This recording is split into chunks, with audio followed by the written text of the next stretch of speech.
अलीकडच्या काळात घरफोडी आणि चोरीच्या घटनांमध्ये वाढ होत असल्याने जिल्हा पोलीस अधीक्षक निलोत्पल यांनी सर्व पोलीस ठाण्यांना अशा गुन्ह्यांचा तातडीने तपास करून आरोपींना अटक करण्याच्या सूचना दिल्या होत्या। त्यानुसार करवीर पोलीस ठाण्याचे पोलीस निरीक्षक रवींद्र कळमकर यांच्या मार्गदर्शनाखाली गुन्हे शोध पथकाने घरफोडीचा एक गुन्हा उघडकीस आणला आहे। तपासादरम्यान पोलिसांना प्रसाद अजित मिसाळ राहणार शिंगणापूर हा त्याच्या घरी येणार असल्याची माहिती मिळाली।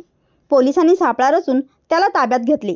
चौकशी दरम्यान त्याने साहिल सचिन सोनुले राहणार गणेशनगर चंबुखडी शिंगणापूर याच्या साथीने शाकंभरी कॉलनी परिसरातील एका घरात वेळोवेळी चोरी केल्याची कबुली दिली।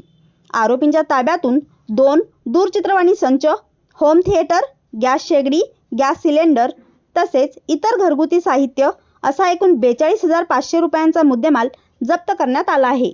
दोन्ही आरोपींना अटक करण्यात आली असून पुढील तपास हेड कॉन्स्टेबल रणजित पाटील करत आहेत।